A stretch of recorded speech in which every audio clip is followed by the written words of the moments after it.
Assalamualaikum warahmatullahi wabarakatuh. Perkenalkan, nama saya Dimas Satria dengan NPM 2141195 dari kelas Manajemen 21 Gabungan.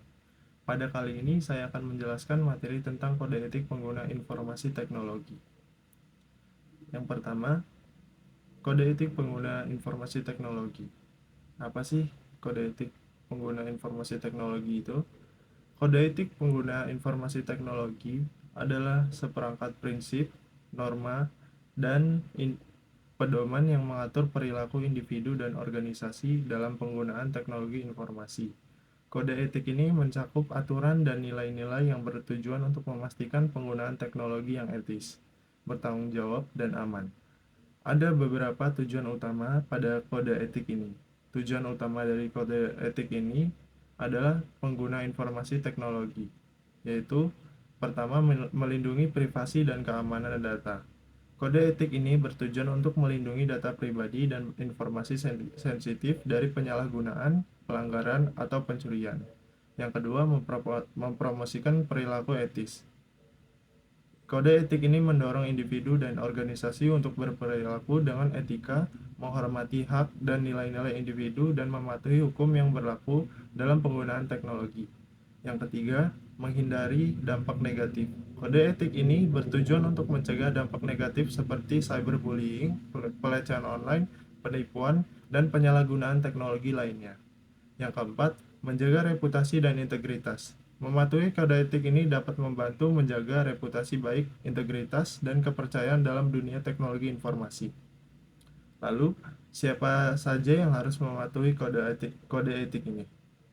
Yaitu semua individu, organisasi, dan profesional yang terlibat dalam penggunaan teknologi informasi harus mematuhi kode etik pengguna informasi teknologi. Ini termasuk tetapi tidak terbatas pada pengembangan perangkat lunak, administrator jaringan dan sistem, pengguna akhir atau pengguna komputer, pemimpin dan manajer organisasi, profesional IT, dan keamanan cyber. Penggunaan teknologi secara umum, baik dalam konteks pekerjaan maupun pribadi. Mematuhi kode etik ini adalah tanggung jawab bersama untuk memastikan penggunaan teknologi yang etis, aman, dan bertanggung jawab dalam masyarakat digital. Selanjutnya, risiko dan dampak negatif. Peran kode etik. 1. Perlindungan privasi data. Kode etik memerintahkan perlindungan data pribadi dan menghimbau individu organisasi untuk mengamankan data dengan baik. Yang kedua, peningkatan keamanan informasi. Kode etik mendorong penerapan praktis keamanan informasi yang lebih ketat, seperti penggunaan kata sandi yang kuat dan pemantauan yang cermat terhadap potensi ancaman. Yang ketiga, mencegah cyberbullying. Kode etik dapat mengandung ketentuan yang melarang cyberbullying dan mendorong penyebaran kesadaran tentang dampak negatifnya. Yang keempat, penghargaan hak individu. Kode etik menekankan pentingnya menghormati hak individu dan berperilaku secara etis dalam penggunaan teknologi.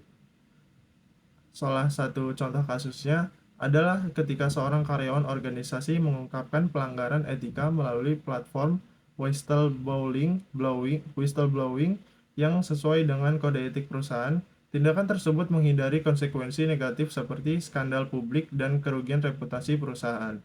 Sebaliknya, ketika seorang hacker meretas sistem dengan niat jahat tanpa mematuhi kode etik, ini dapat menyebabkan kebocoran data yang signifikan dan merugikan banyak orang. Materi selanjutnya, manfaat kode etik. Ada beberapa manfaat kode etik terhadap individu, yaitu mematuhi kode etik membantu individu menjaga reputasi, privasi, dan moral pribadi. Ini juga dapat mengurangi risiko hukum. Untuk organisasi yang mematuhi kode etik dapat meminimalkan risiko hukum, meningkatkan kepercayaan pelanggan, dan memelihara reputasi yang baik. Untuk masyarakat, kode etik berkontribusi pada penggunaan teknologi yang lebih aman dan etis, yang pada gilirannya menjaga kepentingan masyarakat dan melindungi hak individu. Mungkin itu saja yang dapat saya jabarkan pada penjelasan materi kali ini. Saya akhiri. Wassalamualaikum warahmatullahi wabarakatuh.